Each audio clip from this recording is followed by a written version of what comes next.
Now that we've reviewed if statements, we're going to look at another type of flow control called loops. You may be familiar with this from your previous courses in the Introduction to Programming course that you took, but loop statements allow a block of code to repeat over and over and over while a condition is being met. Or, as we'll talk about with for loops, allow you to iterate through lists or arrays of objects. We're going to start off with a while loop. So if you recall from if statements were structured by writing the word if with a conditional, and first let me declare a variable. I'm going to call here a counter equals 0, and if you've declared a variable called counter, it's an integer, we're setting it equal to 0, and we would write an if statement. If counter is less than 10, print counter.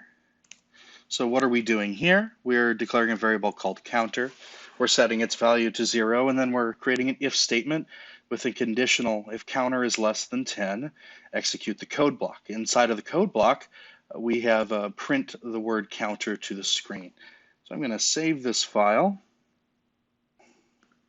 and I'm going to open up my command prompt, and we're going to run Python while.py, and we see that we've printed 0 to the screen. Why?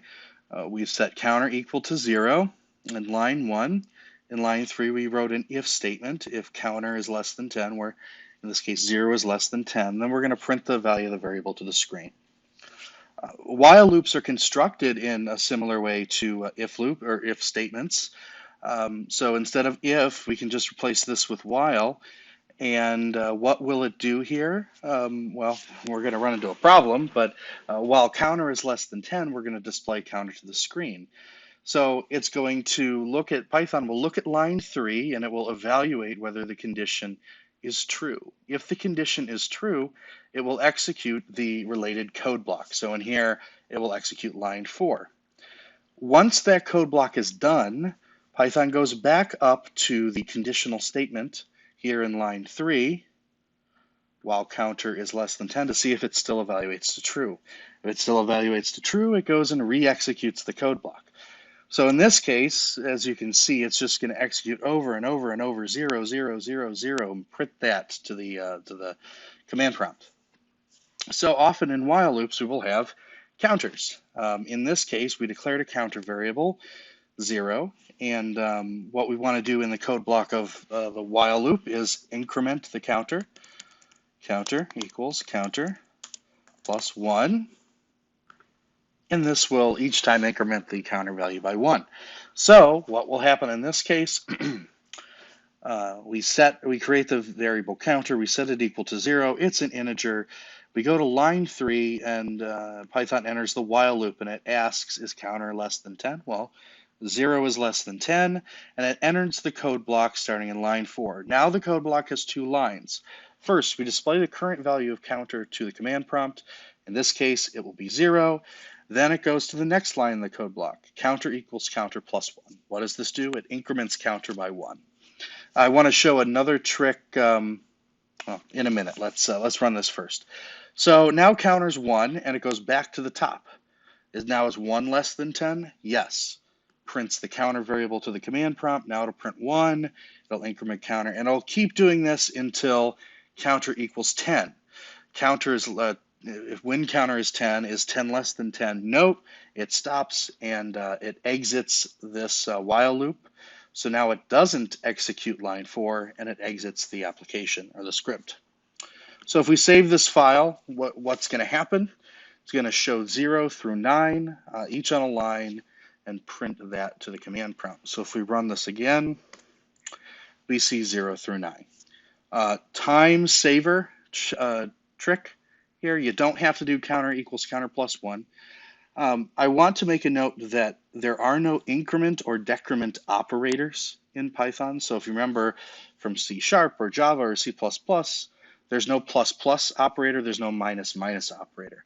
There is the augmented assignment operator. So instead of counter equals counter plus 1, you can do counter plus equals 1, which will basically say the same thing as counter equals counter plus 1. It takes the existing value of counter and increments by 1. The augmented assignment operator that replaces decrement or minus minus would be minus equals 1. But we're going to keep plus equals 1, save it, and run the code again, and we come up with the exact same result. So that is a while loop. So I talked to before, when we didn't increment counter, we ended up with a while loop that lasted forever. So every time the conditional evaluates to true, we keep going. And if we don't ever increment counter, it would be the same thing as writing while true. While true always evaluates to true, so this will never, ever, ever end. One way to think about this as well is if we have while true, but we still want to use a counter, I want to show you continue and break. So first, let's talk about break.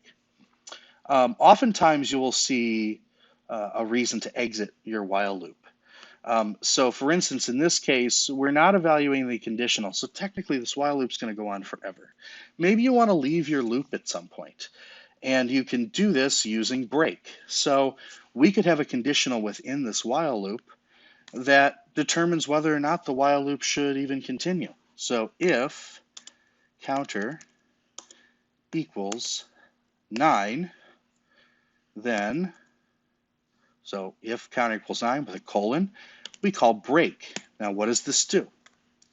This whole program is going to run exactly the same way in terms of the end user experience as what we wrote before.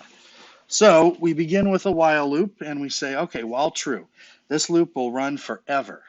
So we're going to print the counter value. So it starts off with 0, and then we have an if statement. If counter equals 9, and I'm sorry, I made a mistake. It's a double equals there. So if counter is equal to 9, break out of that while loop. Otherwise, we're just going to keep going. Counter plus equals 1. So let's walk through it with values. Counter is set to 0. We're going to print 0 to the screen. Is 0 equal to 9? Nope. So now we're going to make counter 1. We're going to go back up. Well, true is still true, so we jump back into this code block. Now counter is 1. Print that to the screen. Is counter equal to 9? Nope. Let's increment counter by 1. Now counter is 2. Jump back up, and so on and so forth. Finally, when counter is set to 9, and we jump back to line 4, counter is 9. Print 9 to the screen. And if counter is equal to 9, break. This break on line 6, we're going to enter this code block, and it's going to say, great, leave the while loop, and now we no longer execute the code block from lines 4 to 7. So break lets you exit out of a while loop. So if we save this file and run it again in the command prompt, we see the exact same result. So before we ran it and we see 0 through 9. From this current run, we still see 0 through 9. So there's another statement that you can use called continue. And what continue does is it allows you to skip the rest of the code block within a while loop and go back up to the while loop's evaluation. So let's take out break here. Let's go back to our original code. So we have our original counter code, and let's say we want to only print to the screen the value of counter after we increment it. So here we're going to see, instead of 0 through 9, 1 through 10. So let's save this file, and we'll run it again. And we're going to see 1 through 10 instead. So what have we done here? All we've done is switch the order of the statements. So now counter is set to 0 originally. We enter the while loop. Okay, when counter is less than 10, we're going to increment the counter. So now counter and the first run, now counter is equal to 1, and we're going to print 1 to the screen.